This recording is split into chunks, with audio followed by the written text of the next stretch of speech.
can't believe my kid actually likes his 80s new wave band.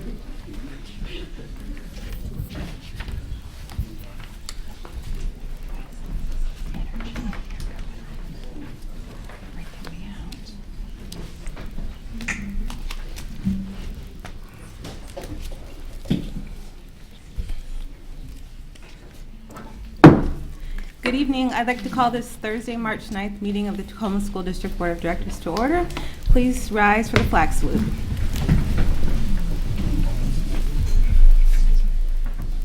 I pledge allegiance to the flag of the United States of America and to the republic for which it stands, one nation, under God, indivisible, with liberty and justice for all.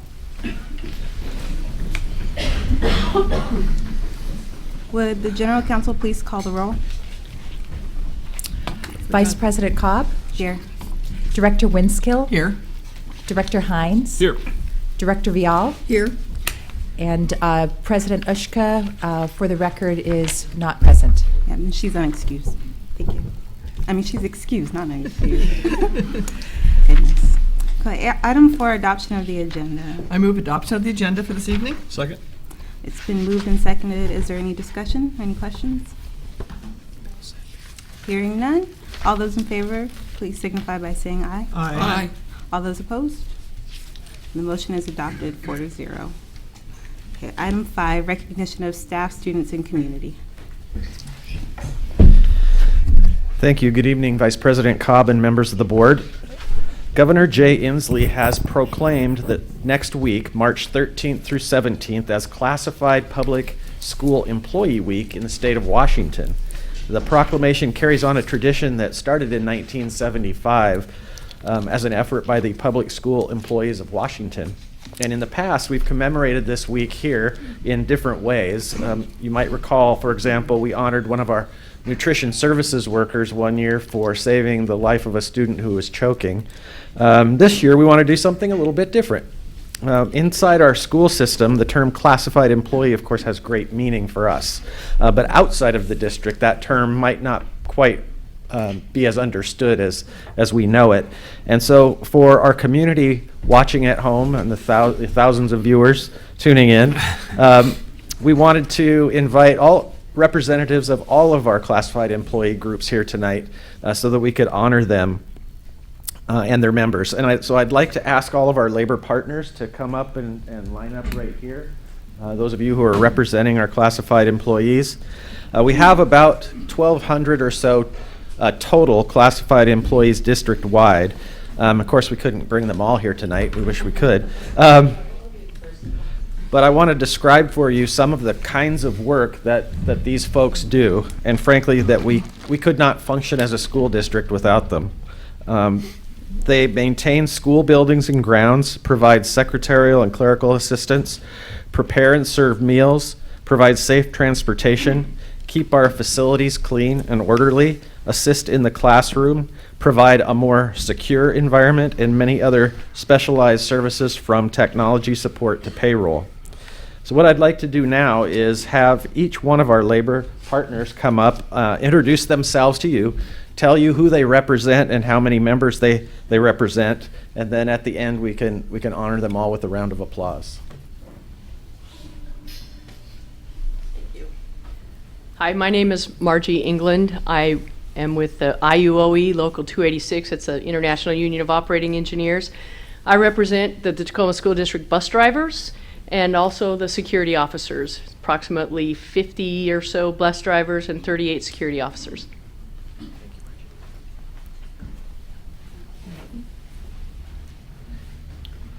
Hi, I'm Tricia Zimmerman. I work here in Tacoma, and I represent the professional technicals, PTs. And I'm Angel Morton. I'm here with Trish because, on behalf of the OPs, because most of our OPs and PTs, or the ones who would normally represent tonight, are at a conference in Dallas. Apparently, they're lucky to get out of the rain.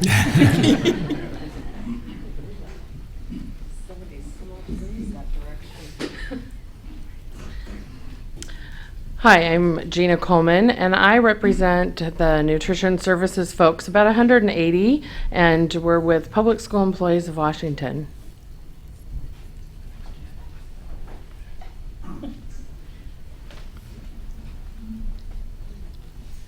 Do I have to pull it down? I'm on the short side. I'm Barb Randall-Salee, and I represent approximately 600 paraeducators that work alongside the teachers. We're with the American Federation of Teachers, Local 461.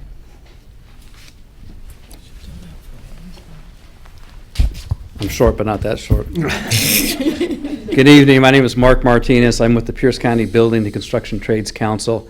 Council represents about 52 of your highly skilled brothers and sisters in the maintenance department.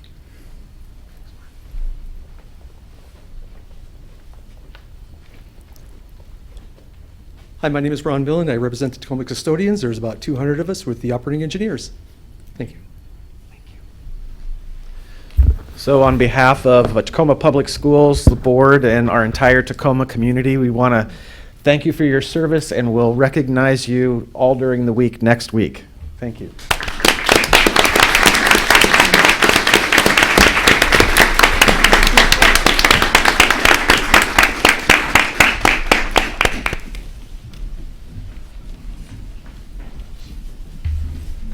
You're doing great.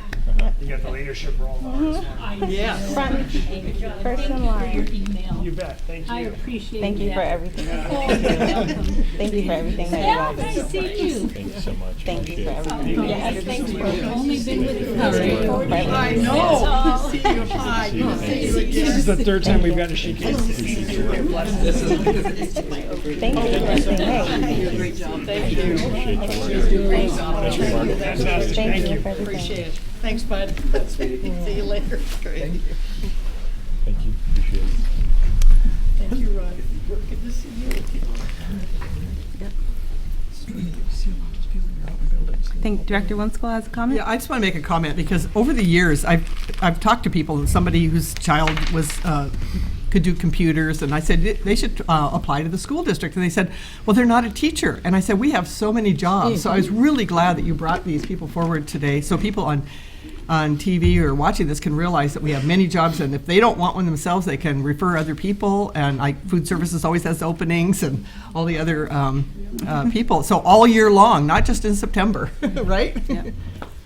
So thanks for coming. You bet. And I just, real quickly, Superintendent Santoro is unable to be with us, but she wanted to express her deepest gratitude for your service.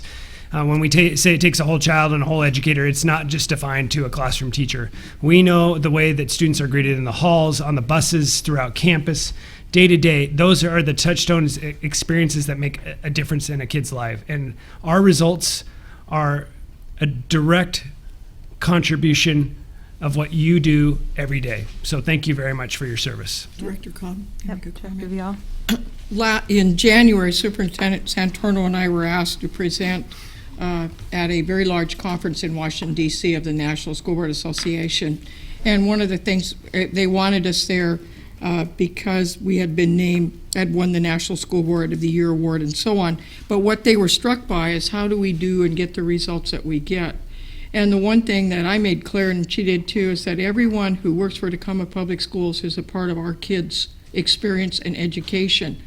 And I talked about how Carla comes out and meets with you to let you know how much we do appreciate and how much we want to hear from you. So you are an integral part of why we are successful. And I just want to let you know that, and I want to let you know that about 400 people from all across the nation said found that out, and we had several school board members and other people said, well, we never thought about doing that with our non-education staff. And we said, we almost wanted to say the old duh, in terms of the roles that you all play every single day. So thank you very much. You're kind of our unsung heroes. We appreciate it. Any additional comments?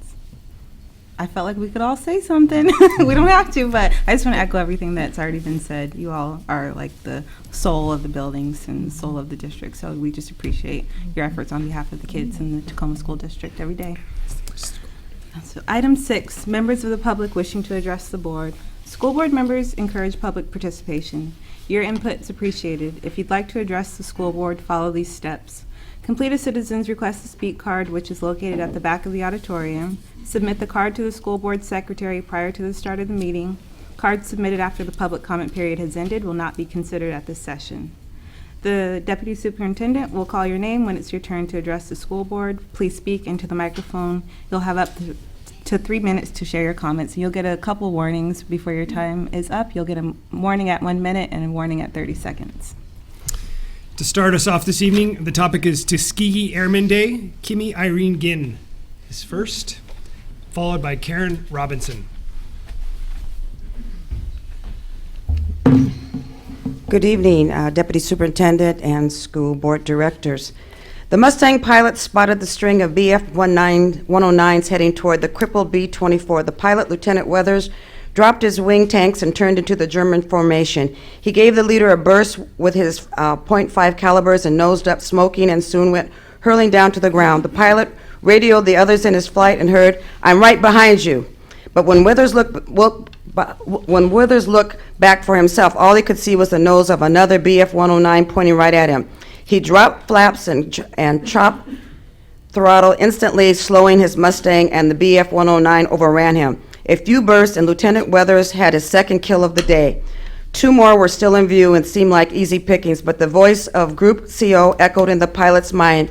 Your job is to protect the bombers and not chase enemy aircraft for personal glory. Weathers returned to the bomber. Why I'm here today is I want you to be aware that our governor, Governor Inslee, is about to declare the 4th Thursday of March to be Tuskegee Airmen Day. And I wanted to make sure that we were well aware of that here in Tacoma Public Schools, that this should be an integral part of history for our students. And on behalf of Vibrant Schools and the NAACP Education Committee, I would like to inform you that we plan to share this information with Justina Johnston and Patrick Johnson in hopes that this can be incorporated. We would sure like for our students here in the Tacoma Public Schools to be aware of this honor that's going to be happening every year henceforth. Again, that's going to be the 4th Thursday of March is going to be Tuskegee Airmen Day. I also like to acknowledge that our next speaker is the daughter of one of the Tuskegee Airmen. She also is the new president of the Tuskegee Airmen Society here in the state of Washington. And I want you to be aware of that because we have resources here through Vibrant Schools, the NAACP Education Committee, and other community members that are here to help with the ongoing history. We want to make sure the truth is heard and not alternative facts. Thank you. Ms. Robinson?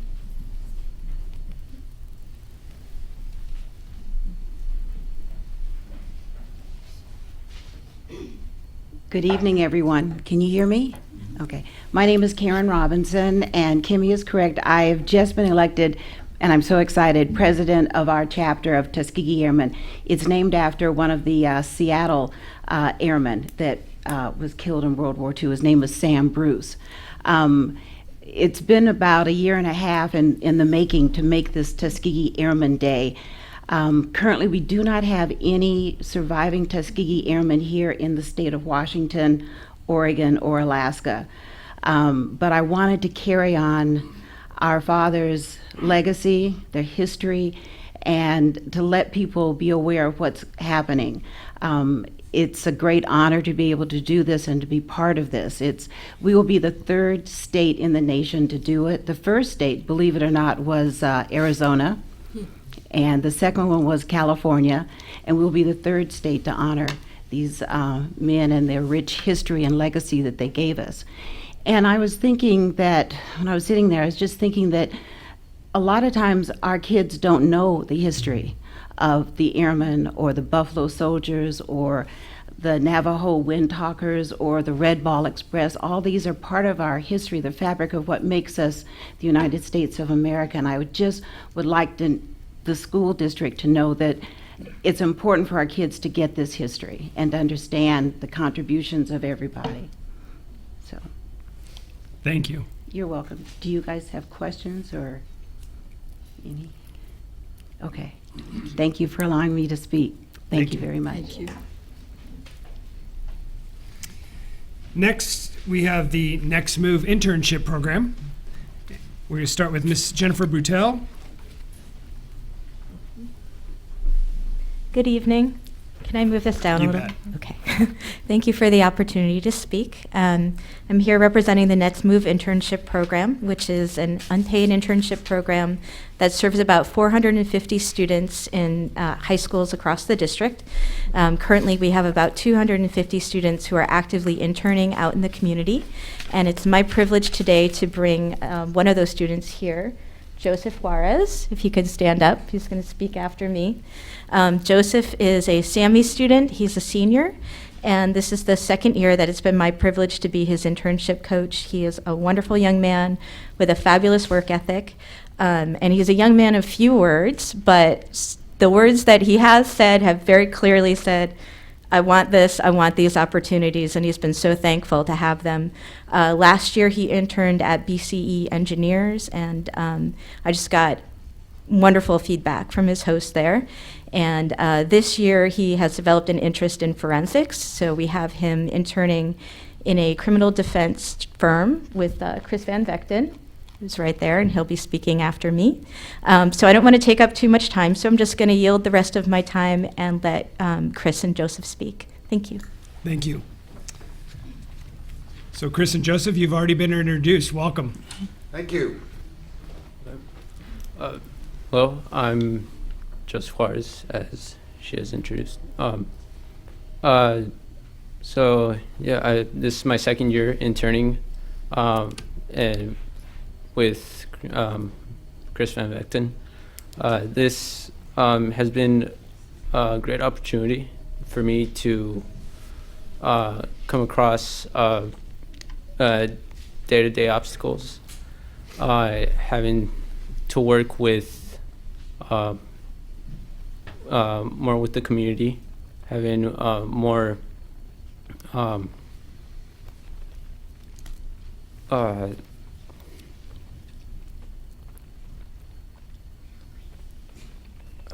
You're doing great. Yeah. Just take a deep breath.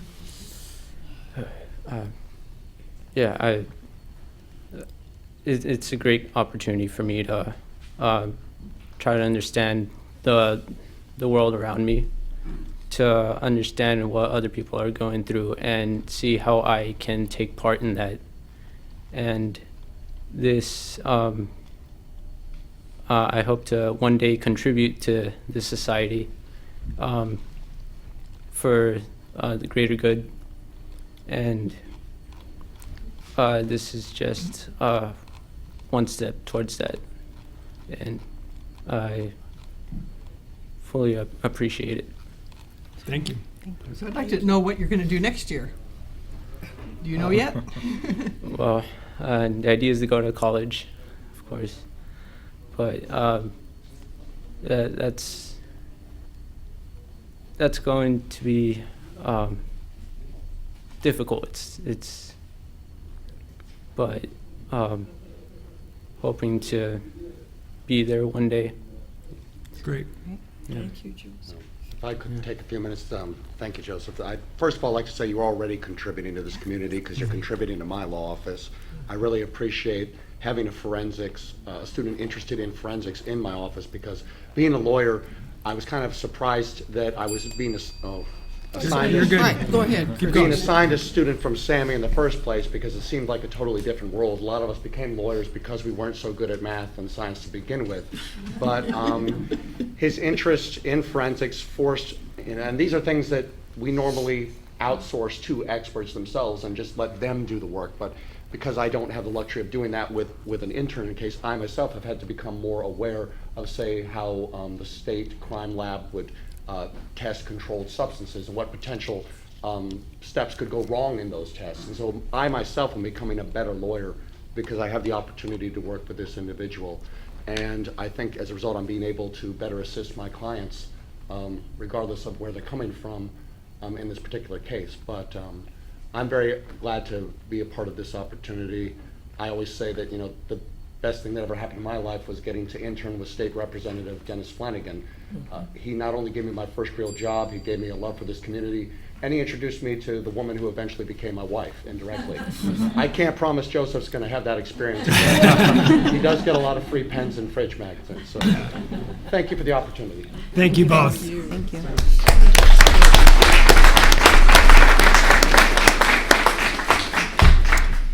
Next, speaking on the elementary track meet, Gail Johnson from DeLong.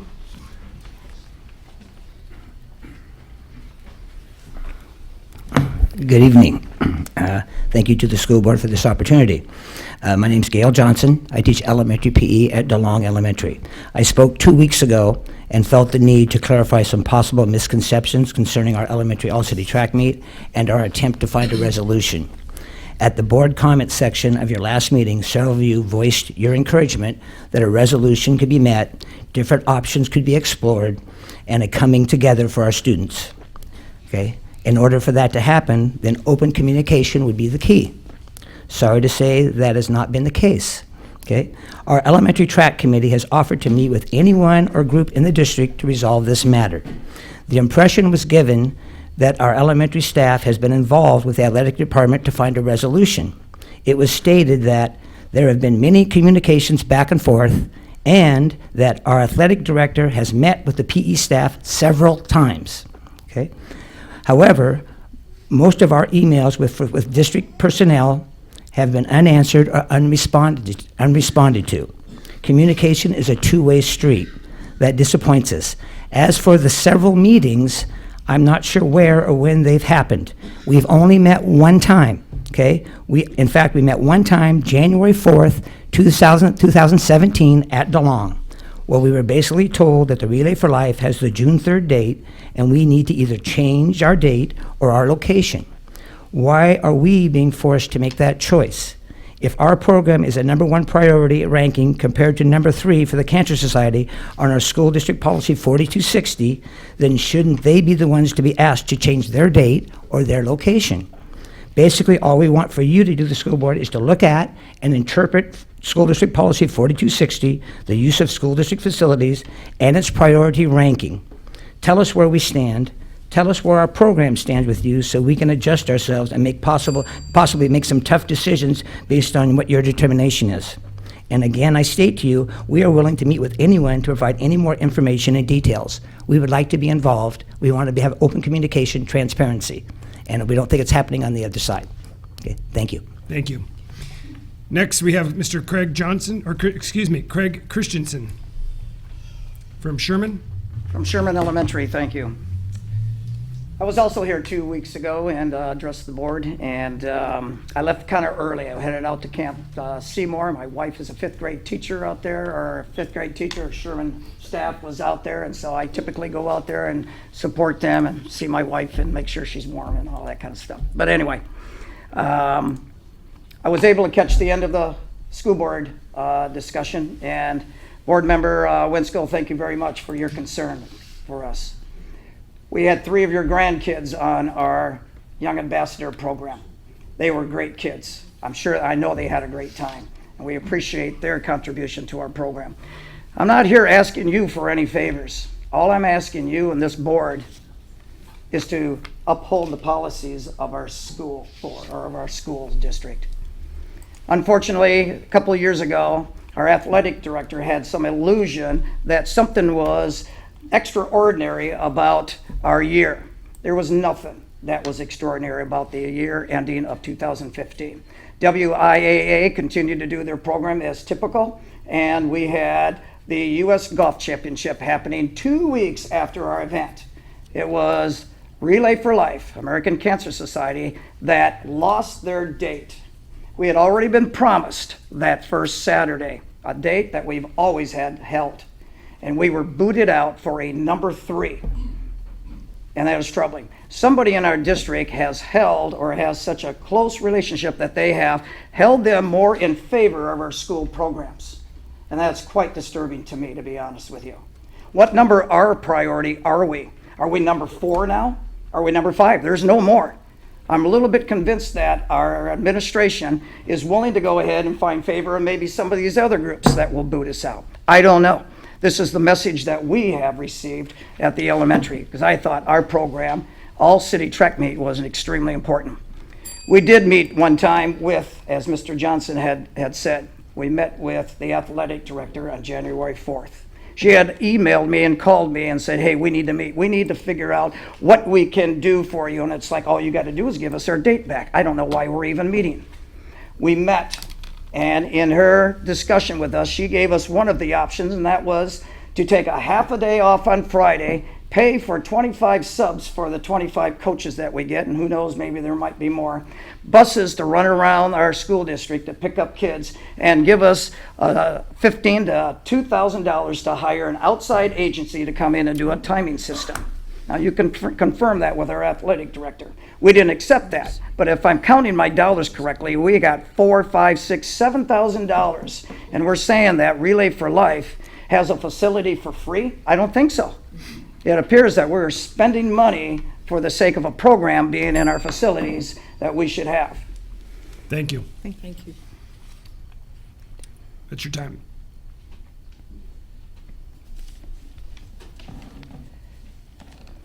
Thank you. Next, speaking about wrestling, coach at Lincoln, Robert Stewart. I am a volunteer coach, and just recently our head coach has been terminated. And what I'd like to do is put in a request that we... Excuse me, sir. Sir, up here. Oh. I apologize. Yeah. We're not allowed to speak about employment matters during public comment. Okay. Can I have you Yes. review this for me? If you pass this on, Okay, Mrs. thank Beatty, we would be happy to share it with the board. Thank you very much. Thank you. Thank you.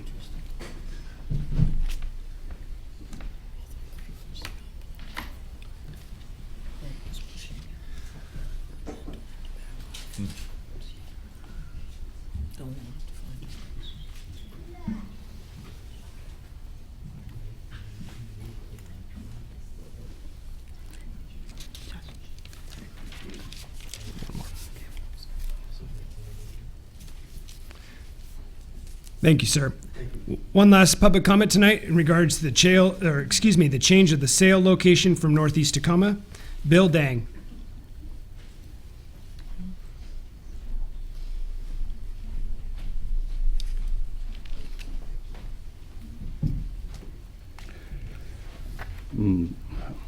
Good evening. My name is Bill Deng, and I am the father of 8-year kid currently in Crescent High Elementary School. And I have deep concerns about the decision of sale program location change from Bronx Point Elementary to Main Elementary in September 2017. There is a highly capable Washington state law which states for highly capable students, access to accelerated learning and enhanced instruction is access to a basic education. We appreciate that state legislature understand the unique education needs for such a group of students and define such a need as basic education and not as supplemental. The decision of canceling the sale location from Northeast Tacoma and moving to Maine means that these kids have to take the school bus ride for 2 hours across town every day, and this will make the kids commute significantly longer than the national average, which is 3.6 miles for children aged 6 to 12.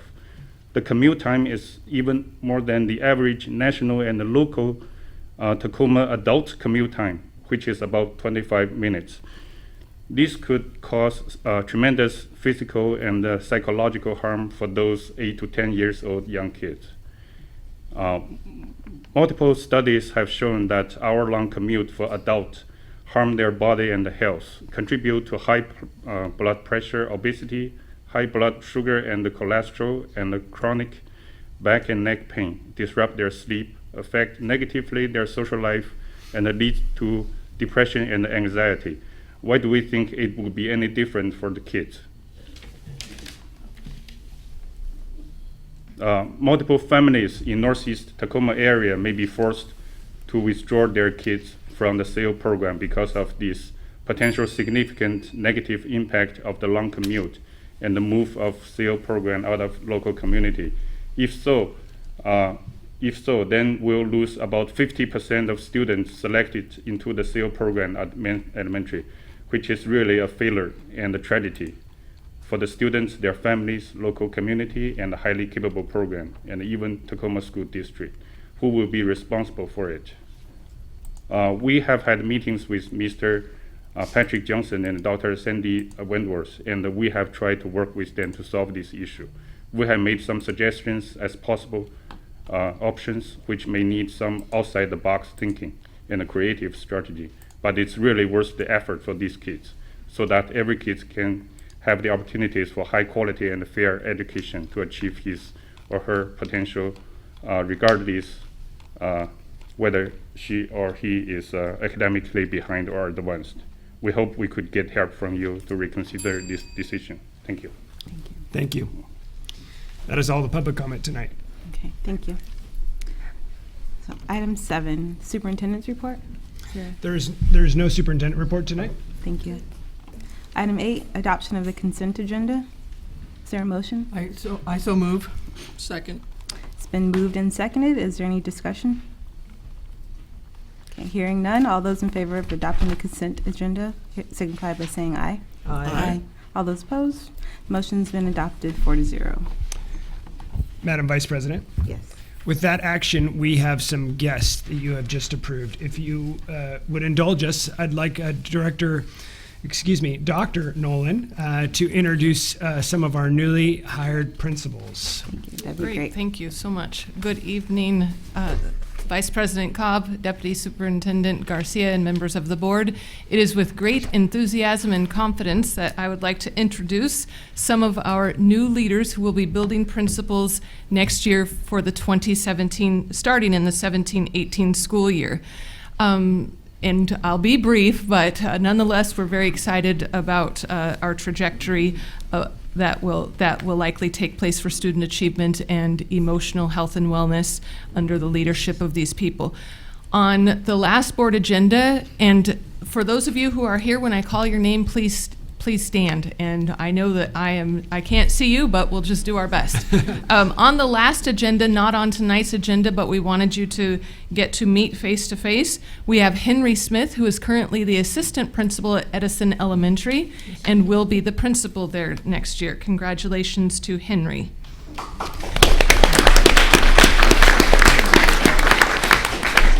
Now, I will tell you that I could say a lot of great things about all of these people, but I will withhold that, and you do have copies of their resumes so you can understand more about their leadership. Joining us, she's currently a principal at assistant principal at Bow Lake Elementary in the Highline School District, Melissa Thenis, who will be joining us as principal at Larchmont Elementary.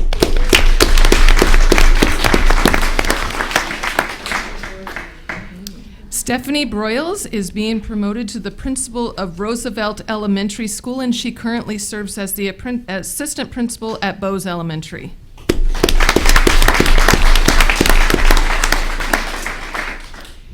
The current assistant principal at Manitou Park Elementary School, Abby Barabee, is being appointed through a rigorous process, I might add, for all of these people who are here. She is being promoted to the principal at Manitou Park Elementary School. Congratulations. And as you are aware, we are moving to a co-principalship model for the 17-18 school year at Mount Tahoma High School, and David McColgan is currently serving as an assistant principal there, and he will be joining Kevin Kinnear as a co-principal there. And there are two people who are not with us tonight. Scott Munson will be joining us as the principal at Fernhill Elementary School, and he's currently a principal in Eastern Washington, and the pass closed as he was just trying to make his journey over here today. And Heather Johnson will be the principal at Bryant Montessori School, and she is joining us. She currently serves as a principal in the Seattle School District. We are very excited about the talent that we bring to you for the next school year, and I can assure you that we are bringing varsity to the game. That's great. Thank you, Dr. Nolan. Thank you again, Dr. Nolan, and we want to welcome some of you to the district and congratulate the rest of you on your changes in your roles, and we look forward to seeing all the great things that will happen in your buildings next year. So congratulations to all of you. Any other comments? No? Okay. So moving on to item number 9, policy matters, and there are no policy matters tonight. And item 10, quarterly financial update, and there's no quarterly financial update. Presentations on the financial health of the district will be made during regular board meetings on a quarterly basis. Monthly financial statements can be found on the district website. Item 11, curriculum instruction. There are no curriculum instruction matters. Item 12, business matters, and 12.1, approval of budget for the Environmental Learning Center. Thank you. The Chief Operating Officer recommends that the Board of Directors authorize the budget of $20 million for the Environmental Learning Center at Point Defiance Zoo and Aquarium. I move approval. Second. Is there any discussion or questions? Okay, hearing none. It's been moved and seconded that we approve the budget for the Environmental Learning Center. All those in favor signify by saying aye. Aye. All those opposed, the motion passes 4-0. So item 13, other business. 13.1, approval of addendum 06 for contract with parametrics for project management services. The Chief Operating Officer recommends that the Board of Directors approve addendum number 6 with Parametrics, Inc. in order to provide project management services for the Bernie Elementary School project and to increase the amount allocated to other projects. I move approval.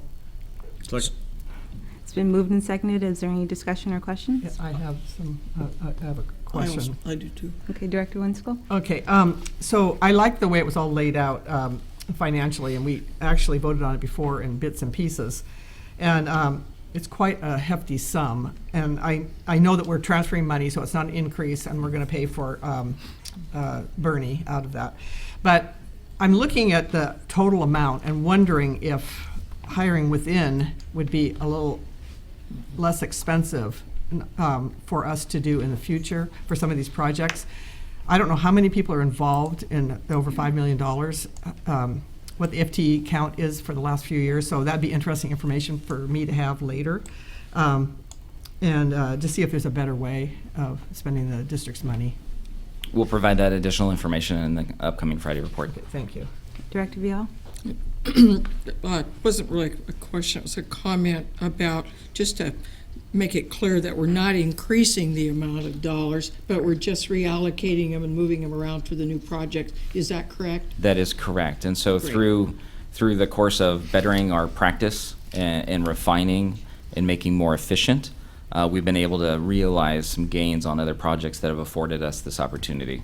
Well, and I know that we up here appreciate that, given our conversations that we've had over the last couple of meetings about making sure that we're staying within budget, and that's great use of resources. And I also appreciated the way it was laid out, and the fact that we're up in the front now with Bernie, and I assume Grant will be involved in that also. Right. Thank you. Any other questions or discussion? All those, it's been moved and seconded to adopt the addendum to the contract for parametrics. So all those in favor signify by saying aye. Aye. All those opposed? Okay, the motion's adopted 4-0. So item 13.2, approval to enter into a contract with Red Hawk Fire and Security for alarm devices, inspection, and testing.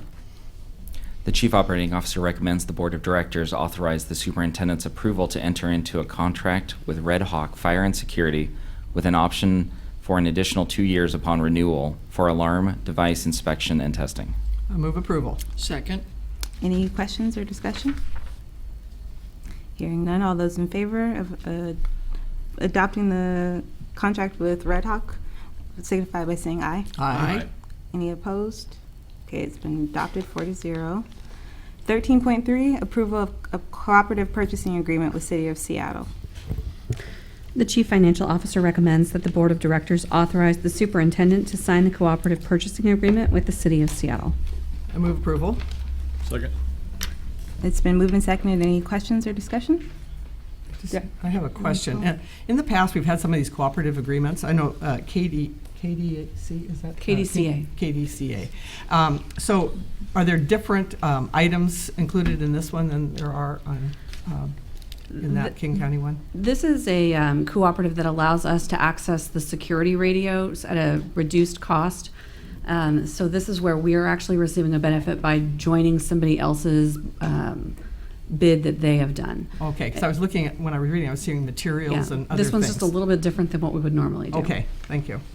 Any other questions?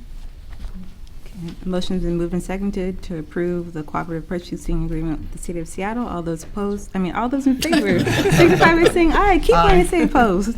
All those opposed? Okay. Hearing none opposed, the motion is approved, 4-0. You've been in a lip here too long. I have. Item number 14, report to the board. 14.1 benchmark report. As our team transitions up, I'll remind the board that this is a monitoring report, is not in final end of the year data. You'll see a lot of slides because of the individual report card competencies. We're not going to read you each data set tonight. We'll remind folks that all of our reports are available online. And think of this as truly a monitoring report. Where are we in this time of year? The complexities, and I'll be a little bit repetitive to what you'll hear as well, with some of this data is that it is students haven't even had access to the curriculum in some phases, and so it may appear that we are low in some areas, but you'll quickly find that this is just halfway through the year results. And without further ado, I'd like to introduce our team: Assistant Superintendent Ms. Tony Pace and Assistant Superintendent Ms. Marie Verhaar. Good evening, Vice President Cobb, members of the board, Deputy Superintendent Garcia, and members of the audience. Tonight, Assistant Superintendent Pace and I will provide you with an update on 4 of the benchmarks for Goal 1, Academic Excellence.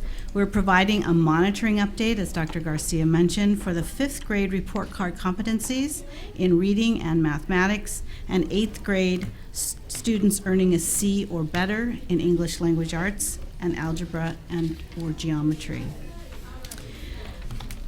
Starting with 5th grade report card competencies for reading, there are 10 report card competencies in reading on the 5th grade report card.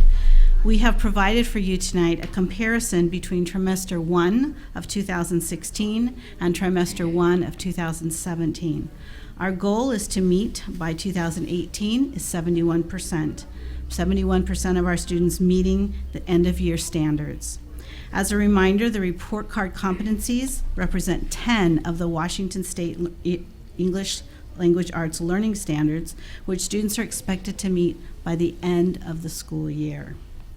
The low percentages, again, as Dr. Garcia mentioned at the beginning of the year, oftentimes are a result of many of the competencies having not yet been introduced or evaluated at that point in the year.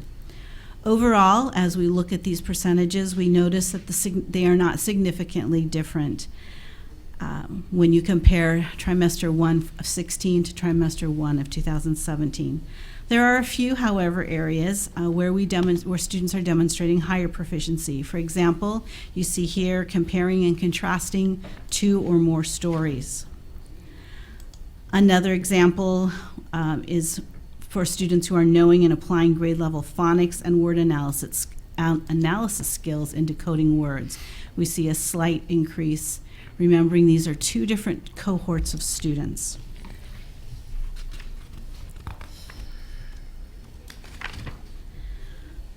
This cohort of students shows a slight decrease in the percentage of students meeting the end of year standard of reading and comprehending grade level text with accuracy and fluency.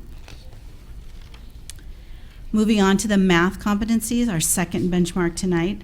There are 15 report card competencies in mathematics on the 5th grade report card. Like ELA, we've provided you with a comparison between trimester 1 for 2016 and trimester 1 for 2017.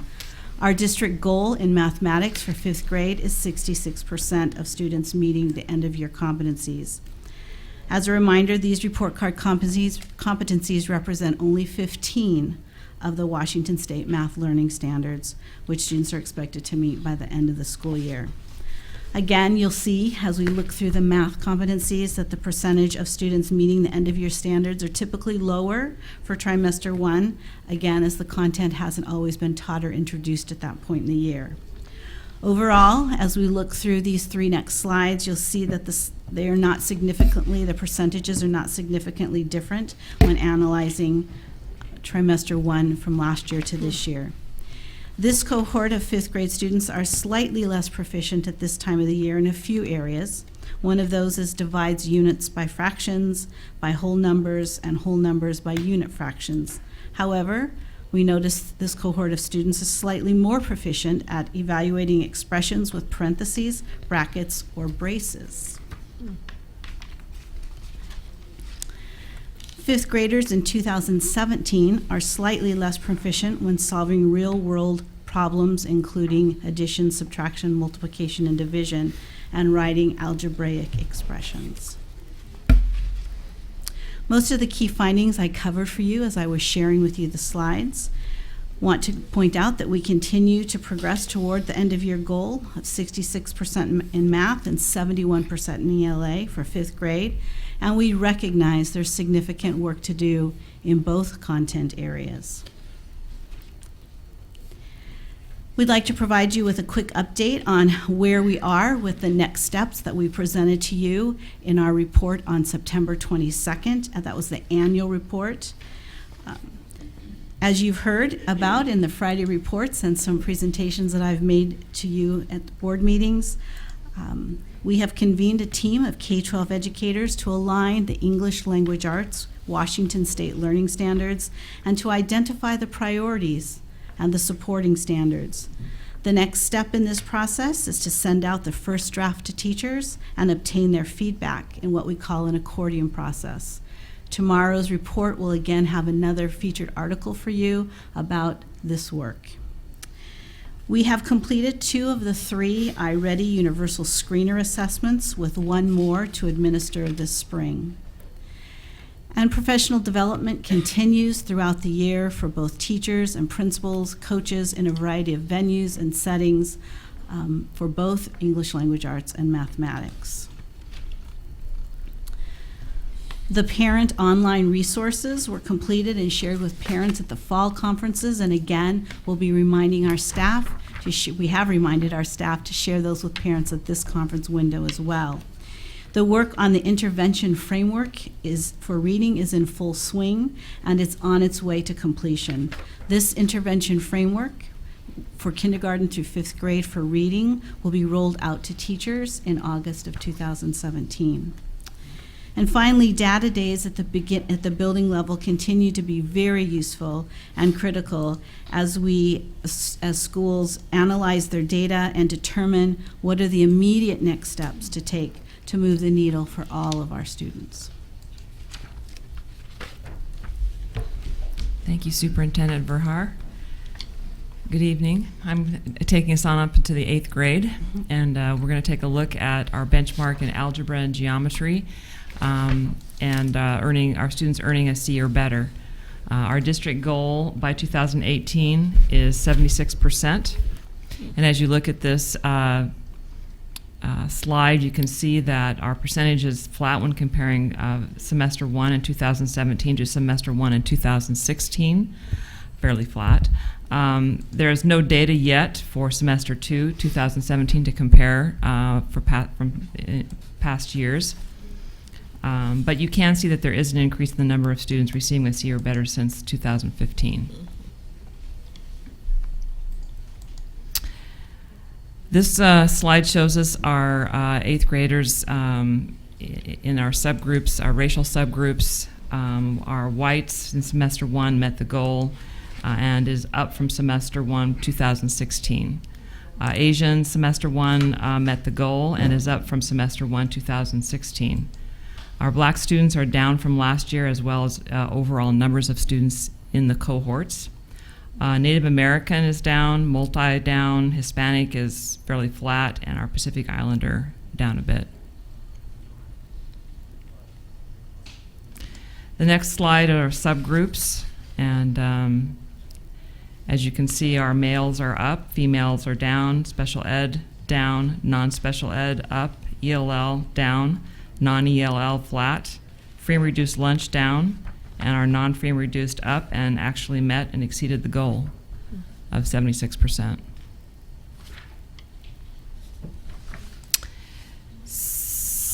So our key findings, again, we can see a slight decrease overall in 2017, but we have maintained a positive increase since 2015. And the interesting thing that Superintendent Verhaar mentioned a little earlier, that this data is comparing classes, not cohort. So it does not measure the growth within the cohort. So it's comparing, I guess you could say, kind of apples to oranges in a way. Next steps. Again, the use of iReady will be an important data point to help teachers develop specific lessons to meet the identified and individual needs of students. Middle school math teachers will collectively review data and develop activities specific to address the deficiencies identified by the data. And we are continuing to develop and offer professional development sessions for teachers, coaches, and administrators.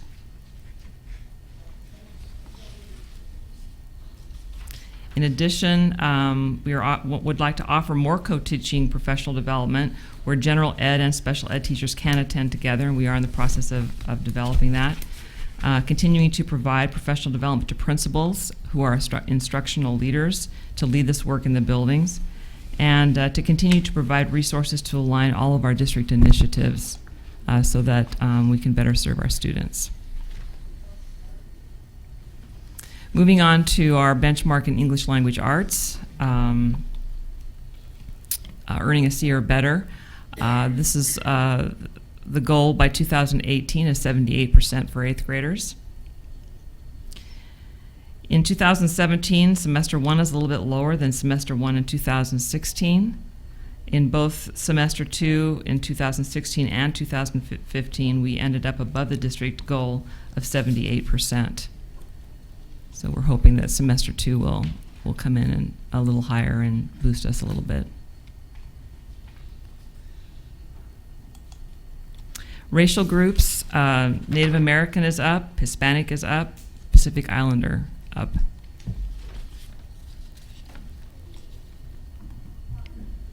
In our subgroup slide, the females and non-free and reduced met district goal in semester 1. And all other categories are down except special ed, which is up a little bit, and the non-ELL is very close. Next steps, administering again iReady as a way to identify areas of growth and areas of non-growth. Based on iReady data, teachers can adjust teaching to meet the specific needs of students, and continue to provide professional development to teachers in the area of standards, studio work, and learning walks.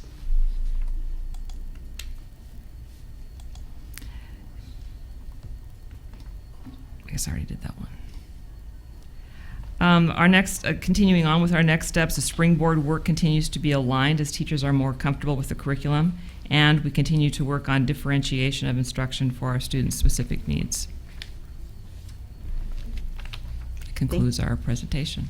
Thank you for your presentation. Are there questions from the board? Director Winslow?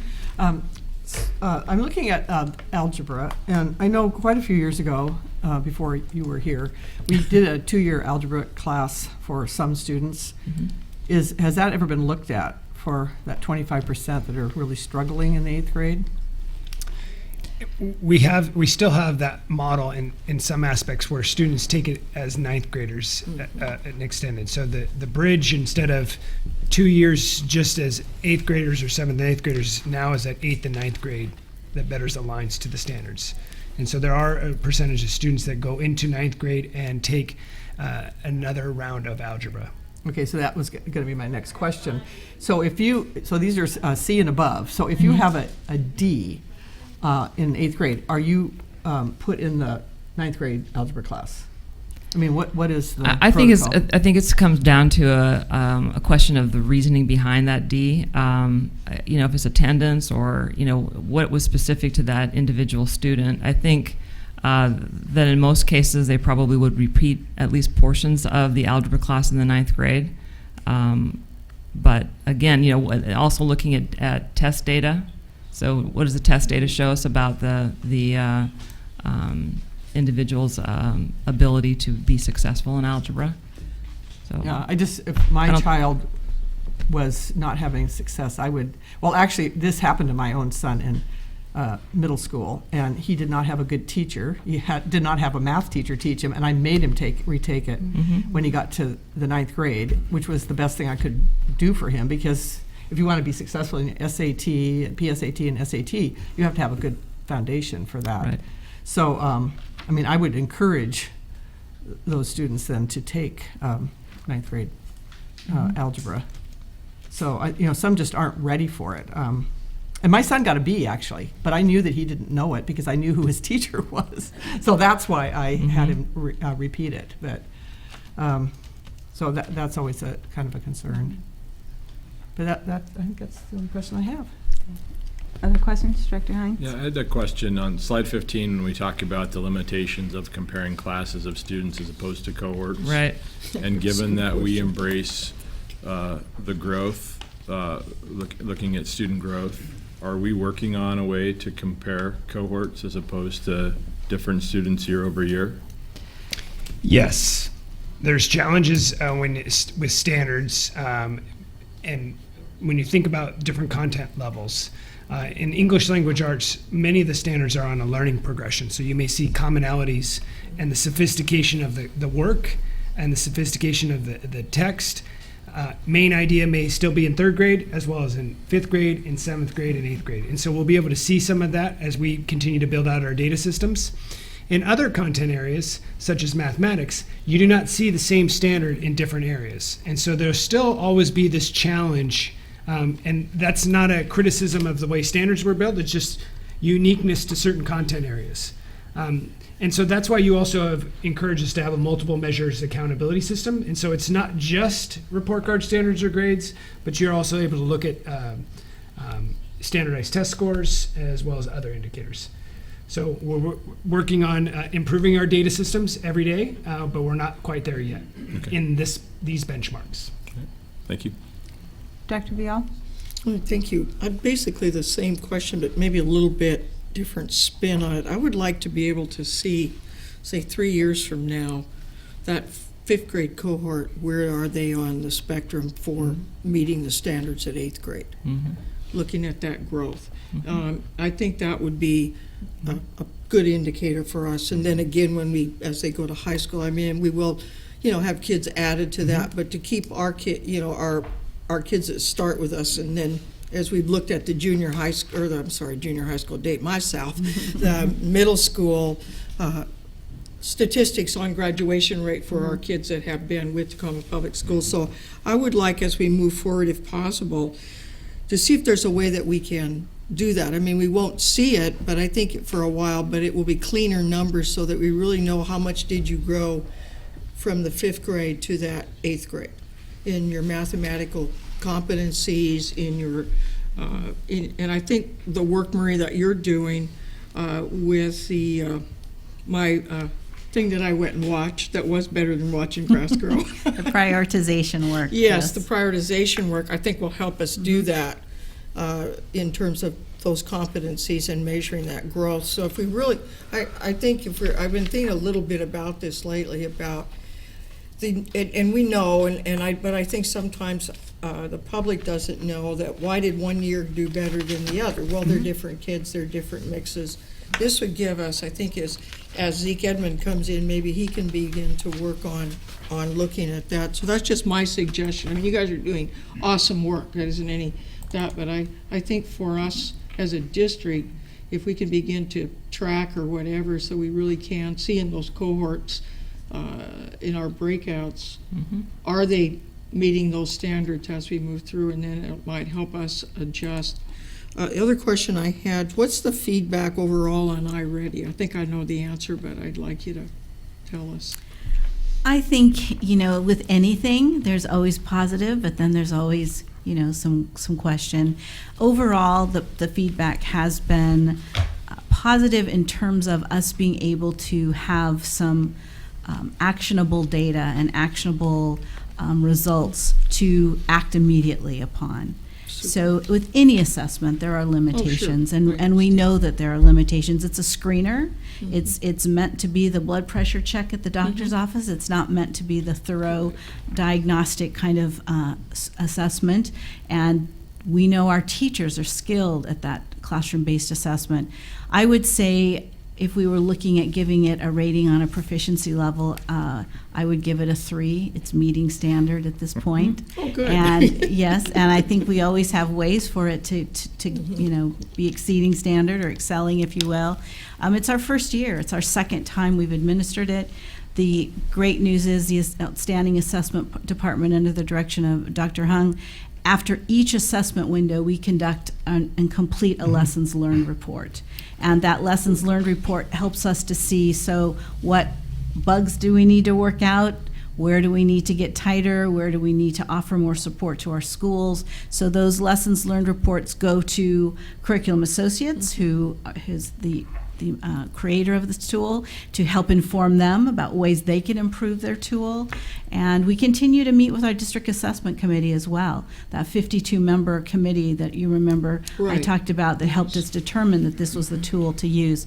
We continue to meet with them. We continue to ask them to bring issues to us, can bring topics that we need to be more clear and more explicit with our professional learning around it. So I would say that it's been a great start, a great year. We need to now get very, very serious about what we do with the data that it gives us. So I'm sure you'll tell us that toward the end of the year. We will. Great. Thank you very much. We appreciate the work. I just got I was glancing back and I got a head nod from our chief technology officer that we were in conversations today about pushing the data system to the next level. So I have his commitment that we both will be pushing Zeke and moving forward with those pieces. I think the other thing that I'd like to just mention real quickly to your comment, Director Riel, I was in a conversation today with Dr. Hung, and what's been just refreshing is how much more we're learning about assessment just by the first 2 rounds, and the questions that we didn't ask the first time that now we're asking is pushing us even deeper. And so, in just that alone, we're becoming the organization that we want to be, which is a learning organization and adaptive. So we'll keep moving forward. Great. Thank you very much. You have other questions? Nope, that's it. Okay, I have 2. The first one's a follow-up to Director Winstill's comment about students who get Ds. I feel like I've asked this before, but do students get a fair amount of counseling around that D? I just think about that grade carrying to going to high school with them and being one of the first grades in their cumulative GPA, and just the longer term effects of starting off with that D. Do students get a fair amount of counseling around whether or not to take algebra again? I think so. I think that the counselors and their teachers want them to be successful, and the fact that we have a college-going culture and we want students to be successful at the college level, getting a D in algebra is not, good for being successful in your postgraduate studies, or even further on in your high school studies. So.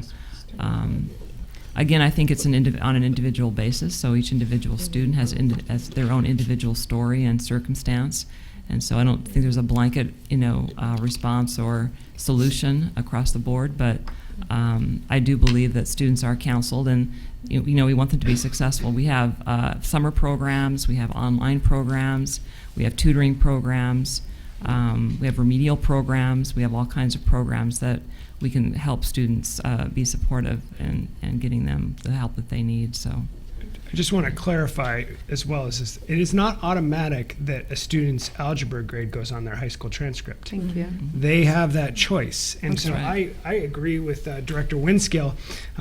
As a family, as I'm having these own conversations in my own family, I would encourage families to not add that on unless they are satisfied with that grade. Yeah. The placement into the algebra class at the high school, or geometry, or any other math class, that is a separate conversation from the transcript. Yeah. And so our counseling teams also work with families to know that. But for those that are watching at home, if they aren't comfortable with that grade, then don't start your GPA with that. Okay. And that is a family choice. And that's one of the advantages of taking, many advantages in our opinion, not only for the academic preparation of algebra to higher level math, but that's also a great opportunity for the families and their engagement to make that decision.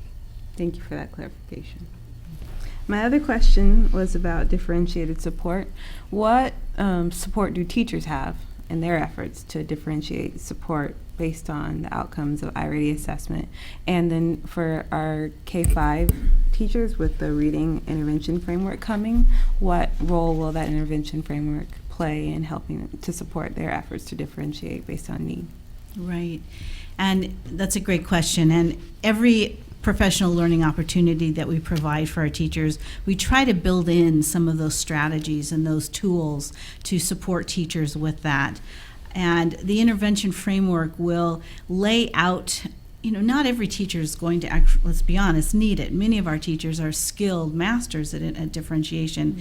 But sometimes you have a student who you see their data, you see the performance in the classroom, you think about, so I'm just not sure where next to go.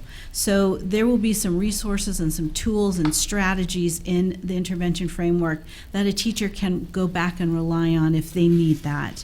In addition, we offer through, as I said, through our instructional coaching model, we're continually providing professional learning for our coaches around how do you personalize instruction? How do you provide those opportunities for students?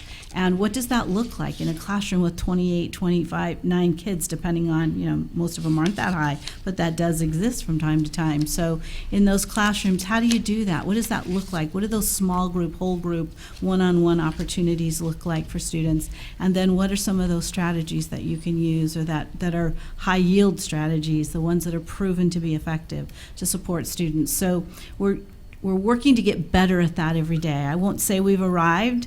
We're continuing to work hard at building our own skills and our own professional learning so that we can support our classroom teachers.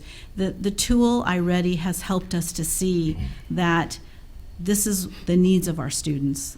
And also our other assessments that we use. iReady isn't the only one. The DRA and other tools, classroom-based assessments.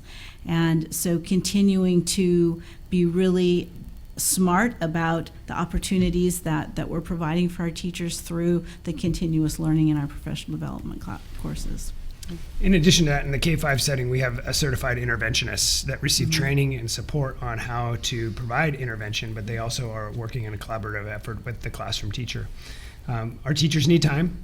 Our teachers need time to look at the data, to plan with the data, to think about all the different supports that are provided to an individual student throughout the day and coordinate those. It's like a mini orchestra concert. And so we work to establish team times and grade level times so that teams can look together at the data and then talk about who's doing what with what child. I think Assistant Superintendent Villar articulated much better than I will is we haven't arrived, but we're starting to move in the right direction, and iReady just helps us get clear with more precision where's the area that we really want to focus in on with this specific job. Thank you. That's all my questions. Okay. Thank you for your report. I feel like I get to be part of the learning organization every time that you come up, so I appreciate it. Thank you. Item 14.2, planning and construction update. Oops.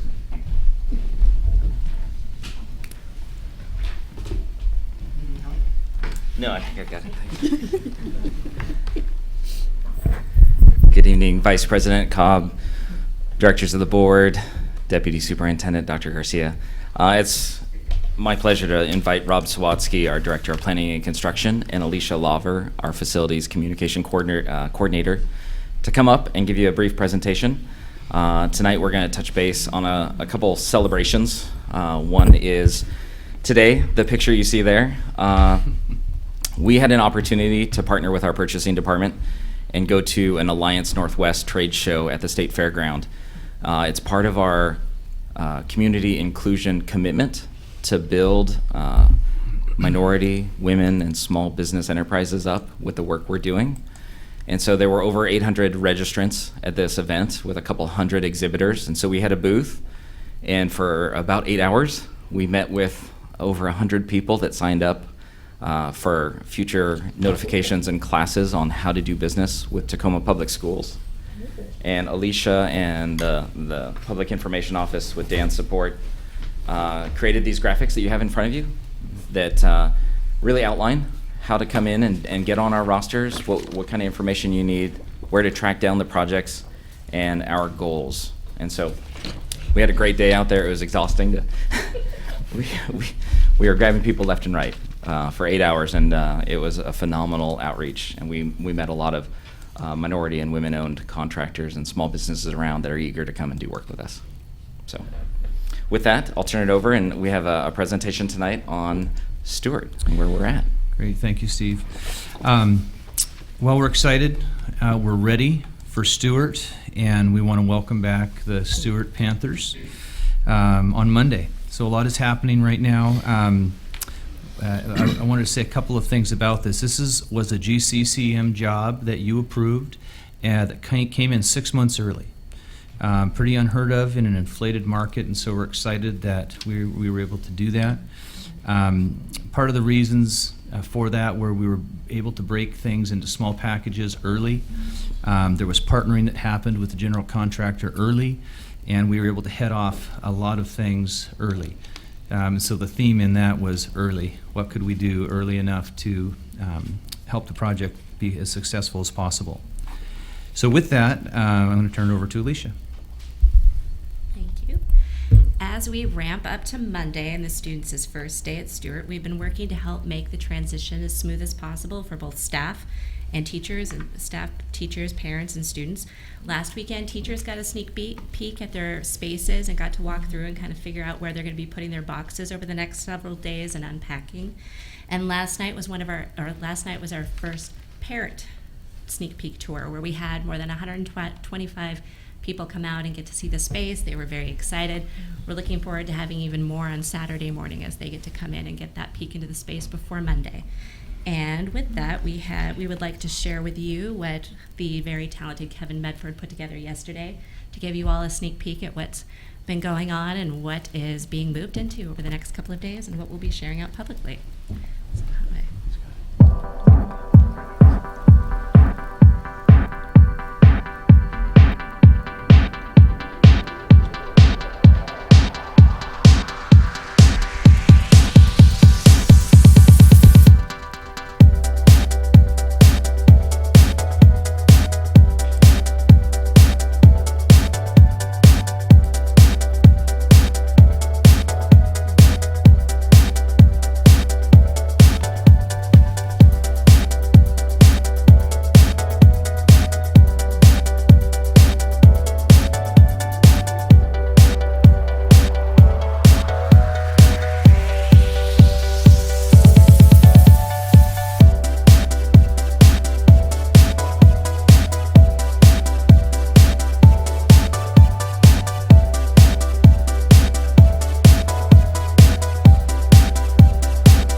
I'd like to thank Kevin for putting that together in a short time frame. It really captures what's there right now. It was so exciting to hear parents and kids behind us last night going, we really get to go to school here. It was a great time. So good things to come. I wanted to make a couple more comments as we move through and just kind of let the pictures behind my comments frame the quick conversation. So one of the things I love is that we were able to take a lean approach to getting this building clean, and we've learned from a couple of openings that we need a lot of hands on deck to spit polish these projects, and we had our own custodians do that work last weekend, and they'll be in there again this weekend, and the transformation of the property in a couple of days was amazing. So I appreciate that. They have that extra care and effort because it's their school, it's their district. So that was a great approach, and it was less costly than what we normally do with outside cleaners. So we're glad we did that. We've been trying to ease any worry and build excitement about the opening of the school, and so the tours have been fun to do that. Again, Saturday morning, there's another tour at 9 o'clock. If you'd like to attend, please join us. And just kind of moving through the pictures, I want to thank the school board for believing in reimagining what learning spaces have the potential to be. And for continually making decisions that create best instructional spaces that support the best instructional practice. I'd also like to thank the voters that made this possible and the many other projects possible, and the parents and community who have endured the construction going on in their neighborhood, and the families who've been moving across the city of Tacoma to hunt for the last 16 or 17 months. I'd also like to make mention of the city of Tacoma, who's been partnering with us in many ways, none the least of which is their plan to use Proposition 3 funds commingled with funds from our bond to make sure that 50th and 52nd get paved because of their terrible streets, they're potholed, they need to be redone, and that's been coordinated also with Tacoma Power to do the utilities that need to have happen. So we're excited about that happening this summer. And I want to say to the planning and construction team, the design advisory team, teachers, administration, technology, the list just keeps going on, for not settling for anything less than innovation on this project. It truly will be, in my opinion, a flagship middle school in the state of Washington. And thank you finally to our clients, the students, our Panthers, for spending time at Hunt while we got this ready for you. We're ready for you. Welcome back. Thank you. That Panther's awesome. Thank you for all of your work on this. Any questions? Director Vial. Go ahead. That's right. Just, you know, I have a lot of emotion.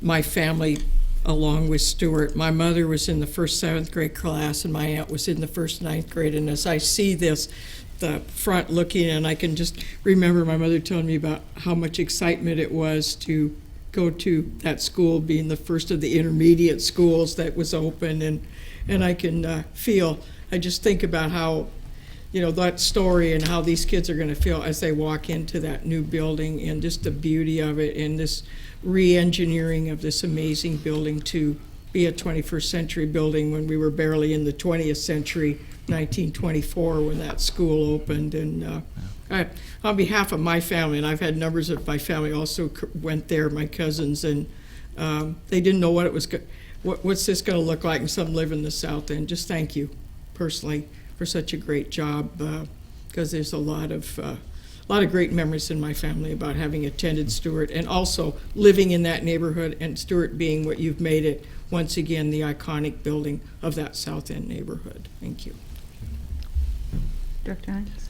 Yeah, I appreciate the great work. I had a chance to take a tour on Valentine's Day, which I think was very appropriate, because you just feel the love in that space. It's just so warm and welcoming, and the team did a fantastic job of modernizing the school while still respecting its history. And I don't think you included it in the pictures, but one of the things that, one of my favorite things is the wood floor from the old gym is now artwork. Mine too. Yeah. It's incredible, and the way that then leads through the building to the gym. Just those little touches, so you're respecting the past as we modernize for the future. It was very well done. Thank you. Director Wensko? Yeah, it's great to look at that building, the last middle school to be done in our district. And there were some really dingy corners in that old building, you know, the lunchroom down in the basement, and the gymnasium in the back were dark and dingy and old looking. And the kids are going to be so excited, and I'm really excited for the 8th graders who get to stay there, at least to be there for almost a semester. So that's really exciting. I want to bring up one issue, though, that so I've gone to 3 schools this year: McCarver, Stewart, and Wainwright. And libraries are very close to my heart, and I think they're an iconic place in the building. They're a place where we can have really nice-looking shelving and everything. But the last 3 buildings, I've been so disappointed to see these shelves that make it look like it's a warehouse. And it just disappoints me to see that, and I just would hope that we are not going to do that in every building where we have movable shelves that look like that, because I think it just really detracts from the looks of the school, and we only have one chance to make a really nice library. So I just want to put that out there. Okay. Any other comments? I just have one. This will not be the last middle school. We have one more to go. That's right. And Well, so that's that I the do wrong not one. hear from my neighborhood again that we are going to complete Hunt Middle School on time and open it. So, thank you. Yes. And thank you for all your work. Item 15, board comments and reports. Let's start down with Director Vial. Thank you. I have a couple items. One, as my job as legislative rep, the levy cliff bill came out of the Senate and passed day before yesterday, 48-1, no vote. And then today, the House passed the Senate bill 87-10. The 10 votes were not against the levy cliff. They felt that they should have solved the McCleary issue. But one of the things that it's not a free lunch. It extends it for 1 year. And it says during that year, Rosalind's gone now, but, oh, you are. You have probably seen that bill, that we have to set up a special accounting system for our levy dollars to count as to how we are expending them, what we're doing. And for those districts that will be passing levies in 2018, they cannot be used for basic education costs. So we get 1 year of status quo, and then it will change according to that bill, but that could change with what comes out of McCleary too, because that will be adjusted. But at least we're not going to lose money next year, and that was one of our major concerns. Other item, I went over to Foss High School this morning and had a chance to be a part of that great celebration for our reigning 2A state basketball champions, of the Henry Foss Falcons. And it's great to see the school spirit there at Foss and them moving forward. Also, I attended at 11, or this morning when Dr. Garcia was there. After that, our second cohort of project management, taking project management class, received their certificates of certification from as a part of that program through the University of Washington, Tacoma. And it was fun. It was across the board, our principals, many of our staff learning project management and getting certified, and saying, how well that adapts to the things that we're doing. And it, for many years, project management was associated in education with construction. And when Cass came on board, it was, I think, it's been responsible for our successful opening of IDEA, and will be for Jason Lee. So the second cohort, and it's Cass's intention, I think, to have a lot more of the staff go through that with that partnership with the UW-T. It's part of their, I don't know, WSU calls it extension classes. I don't know what their term for it, but they have been a part of that. And so we get some really good training for our staff. So thank you. That's all I have. Dr. Hines? Yeah, a couple of items. Thank you. Last week I attended the School Traffic Safety Committee meeting. That's a joint committee that's comprised of district staff, school board, city staff, and a council member.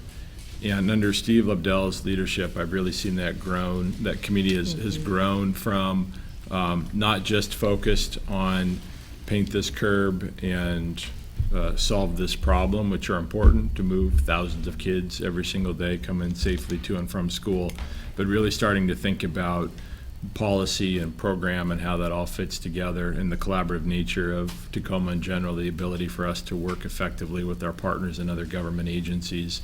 And the galvanizing activity has been around this Safe Routes to School. And I know that we've heard from a variety of our constituents concerns expressed about kids and families' ability to move safely to and from school. And the city has done a great job of going out, actively applying for grants, and there's going to be some exciting announcements coming out around grants that we've received that are going to lead to installation of new signage and beacons and a public education campaign. In fact, I think Dan Vopel has already been in conversation that will help to educate students, but also parents and people that don't have kids in school that might not be thinking about their driving habits as they're moving around. And I think this is especially important as we have been so collaborative with parks and Boys and Girls Club and the Y, and we've GIS mapped our fields, and we're using our facilities more than just from 9 a.m. until 4 p.m. Monday through Friday. We have people moving around our city taking advantage of all of these great resources, and we need to ensure as a community that we are educating people. I know with my 13-year-old who walks home from school, look up every once in a while from your phone and be aware of what's going on around you. I think that's a good reminder for all of us. And pay attention not just as you're moving through a school zone, but when you're driving by a park on a Saturday, because there may be a group of kids taking advantage of one of our great turf fields or one of our new basketball courts that's out there. So there's some good things coming through the work of that committee. I'm excited. There's a renewed energy with that group, and there's some great projects that are underway. And then, I thank Mayor Strickland. without question. Let me not know Director Hansen. I met 2 years ago with Mayor Strickland and Robert Toms, and Mayor Strickland told the city to get to work on this. So I want to give her the kudos. Yes, And thank took us you. a little while to get going, but you know it's going to lead to much safer streets and things for our kids, and not only our kids but everybody in general. So give her a thank you for that. Sorry. That's okay. And the second item is I had a chance to go speak at the Stewart Middle School Career Day, which was fun at Camp Hunt, one of their last few days at Camp Hunt, and they did a great job. I was there with my day job speaking about emergency management, but they had people from King 5, they had pilots, they had just a whole host of occupations, and the kids were great. In my group, they asked really good questions, really smart and well-informed. And you can just see in this college-going culture that we've created, kids are really thinking about their future, and they wanted to know what classes should I be taking in high school, and what sort of college program should I consider, and what can I do in terms of internships and extracurricular. And so it's really fun to be a part of that. Great. Thank you. Thank you. Director Winsler? Yeah, one question I have. In the past, people have come to these meetings with a personnel issue, and they have always been cautioned not to mention the name of the person they're talking about, so they will do it in general terms. And the gentleman who wanted to speak earlier, his concern had to do in part with not having a meeting with an administrator that had been requested. And I did caution him how he could not use names. So maybe our lawyer could kind of research this issue and come back to us with that. Because in the past, we've always done that but we'd say, do not say someone's name. We'd stop them at that point. So I'd just like to know how we're going to handle that in the future. So I hope we will look at the information that he brought us, because that was a concern of his. And it's always a concern of mine when administrators don't get back with people and talk to people when they have a concern. So, and then I do want to talk about the track meet again. And I just want to know, are we going to meet with these people further and find a resolution to this? Because I do know that it always has been we've always gone by that resolution that schools have the first choice of usage of our buildings. So I'd just like to know what is happening with that. If the board would like, I will have Chief Counsel prepare an interpretation of the policy. I would. And from there, you can decide what your action steps are. And so we can move forward with that if the board would like that. I would. In addition to that, I will ask the administration to reach back out. I think you'd heard in the testimony there was some options presented as alternatives. I wasn't a part of the conversation, but if they're wanting to talk more about different options, then I will ask the administration from the department to reach back out to them as well. Okay, thank you. I'd be interested in also understanding the outcomes for kids that we're trying to achieve, because the last couple of times it's been very adult focused. It feels like adult things are getting in the way of providing a great opportunity for kids to go out and participate in an athletic event.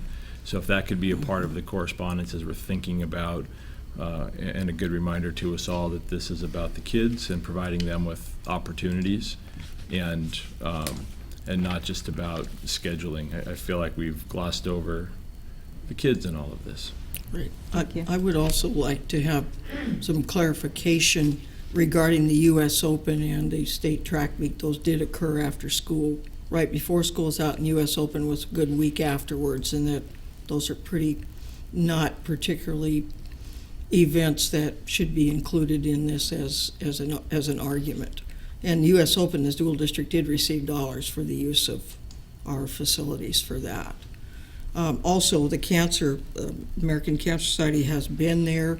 They moved from stadium because it was too small, been there for a number of years, and I'm not sure what I think that needs some clarification too. It's not like they aren't a big part of what goes on here in this city. This is the birthplace of Relay for Life, which is a worldwide organization. And I know I got comment from one of them about, the bot, I don't know, whatever it was, but the installation there was paid for by the American Cancer Society honoring Dr. Gordon Klatt, who is an icon in this community. I personally probably would not be here had it not been for him. But point being is I would like, as Director Hines is saying, this to throw out the superfluous adult kinds of things and focus on what is best for the kids and find out. It's not like we only have one stadium and one track in this city. And I would like to see that interpretation also. Thank you. Thank you. I will work on those things. Okay, I don't have a full report, but I just want to echo some of what Director Vial said with regard to our student athletes and their performance in the last couple of weeks. They've all been great, and I just want to congratulate all of our students who participated in the state basketball competition. They're just phenomenal student athletes, and it's just a great thing to be a part of. I personally didn't have the opportunity to participate in sports, so I'm jealous of the team experience that lots of these students have.